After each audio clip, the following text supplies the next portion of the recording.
जाने मौत के बाद क्या होता है आत्मा के साथ, जानकर कांप उठेंगे आप। गरुड़ पुराण प्रमुख हिंदू धर्म ग्रंथों में से एक है।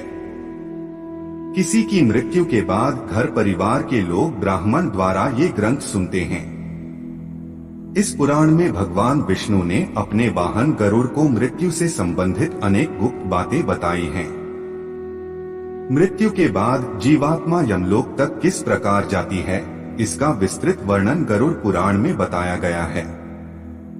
वीडियो में आगे बढ़ने से पहले हमारे YouTube चैनल जीवन ज्ञान संगम को लाइक सब्सक्राइब करें और कमेंट में जय श्री राम लिख दें। एक गरुड़ पुराण के अनुसार जिस मनुष्य की मृत्यु होने वाली होती है वह बोलना चाहता है लेकिन बोल नहीं पाता। अंत समय में उसकी सभी इंद्रियां, बोलने, सुनने आदि की शक्ति नष्ट हो जाती हैं और वह जड़ अवस्था में हो जाता है, यानी हिलडुल भी नहीं पाता। इसके बाद उसके मुंह से झाग निकलने लगता है और लार टपकने लगती है। उस समय 2 यमदूत आते हैं। उनका चेहरा बहुत भयानक होता है, नाखून ही उनके शस्त्र होते हैं। उनकी आंखें बड़ी बड़ी होती हैं। उनके हाथ में दंड रहता है। यमराज के दूतों को देखकर प्राणी भयभीत होकर मलमूत्र त्याग करने लग जाता है। उस समय शरीर से अंगुष्ठ मात्र, अंगूठे के बराबर जीव हा हा शब्द करता हुआ निकलता है, जिसे यमदूत पकड़ लेते हैं। 2 यमराज के दूत उस शरीर को पकड़कर उसी समय यमलोक ले जाते हैं, जैसे राजा के सैनिक अपराध करने वाले को पकड़कर ले जाते हैं। उस पापी जीवात्मा को रास्ते में थकने पर भी यमराज के दूत डराते हैं और उसे नरक में मिलने वाले दुखों के बारे में बार बार बताते हैं। यमदूतों की ऐसी भयानक बातें सुनकर पापात्मा जोर जोर से रोने लगती है, किंतु यमदूत उस पर बिल्कुल भी दया नहीं करते। 3 इसके बाद वह अंगूठे के बराबर शरीर यमदूतों से डरता और कांपता हुआ, कुत्तों के काटने से दुखी हो अपने पापों को याद करते हुए चलता है। आग की तरह गर्म हवा तथा गर्म बालू पर वह जीव चल नहीं पाता है और वह भूख प्यास से तड़पता है। तब यमदूत उसकी पीठ पर चाबुक मारते हुए उसे आगे ले जाते हैं। वह जीव जगह जगह गिरता है और बेहोश हो जाता है, फिर उठकर चलने लगता है।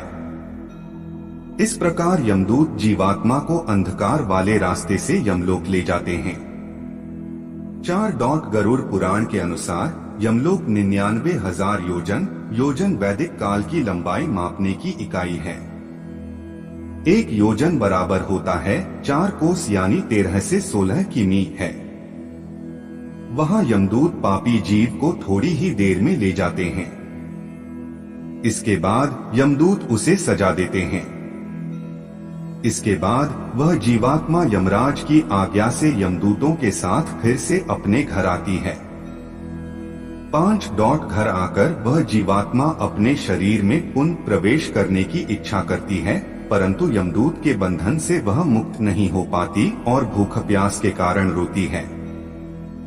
पुत्र आदि जो पिंड और अंत समय में दान करते हैं, उससे भी प्राणी को तृप्ति नहीं होती, क्योंकि पापी लोग को दान श्रद्धांजलि द्वारा तृप्ति नहीं मिलती। इस प्रकार भूख प्यास से युक्त होकर वह जीव यमलोक जाता है। 6 इसके बाद पापात्मा के पुत्र आदि परिजन यदि पिंडदान नहीं देते हैं तो वह प्रेत रूप हो जाती है और लंबे समय तक सुनसान जंगल में रहती है। गरुड़ पुराण के अनुसार मनुष्य की मृत्यु के बाद 10 दिन तक पिंडदान अवश्य करना चाहिए। उस पिंडदान के प्रतिदिन 4 भाग हो जाते हैं। 7 शव को जलाने के बाद पिंड से अंगूठे के बराबर का शरीर उत्पन्न होता है। वही यमलोक के मार्ग में शुभ फल को भोगता है। पहले दिन पिंडदान से मूर्धा, सिर, दूसरे दिन से गर्दन और कंधे, तीसरे दिन से हृदय, चौथे दिन के पिंड से पीठ, 5वें दिन से नाभि, छठे और 7वें दिन से कमर और नीचे का भाग, 8वें दिन से पैर, 9वें और 10वें दिन से भूख प्यास आदि उत्पन्न होती है। ऐसे पिंड शरीर को धारण कर भूख प्यास से व्याकुल प्रेत 11वें और 12वें दिन का भोजन करता है। 8 यमदूतों द्वारा 13वें दिन प्रेत आत्मा को बंदर की तरह पकड़ लिया जाता है। इसके बाद वह प्रेत भूख प्यास से तड़पता हुआ यमलोक अकेला ही जाता है।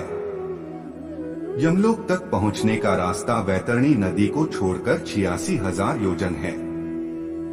47 दिन लगातार चलकर आत्मा यमलोक पहुंचती है। इस प्रकार मार्ग में 16 पुरियों को पार कर पापी जीव यमराज के घर जाता है। 9 इन 16 पुरियों के नाम इस प्रकार हैं: सौम्य, सौरिपुर, नगेंद्र भवन, गंधर्व, शैलागम, क्रौंच, क्रूरपुर, विचित्र भवन, बहवापाद, दुखद, नानाक्रंदपुर, सुतप्त भवन, रौद्र, पयोवर्षण, शीतढ़, बहुभीति। इन 16 पुरियों को पार करने के बाद आगे यमराजपुरी आती है। पापी प्राणी यम पाश में बंधे हुए मार्ग में हाहाकार करते हुए अपने घर को छोड़कर यमराजपुरी जाते हैं। आज के लिए बस इतना ही। मिलते हैं न्यू वीडियो पर। जय हिंद, जय भारत।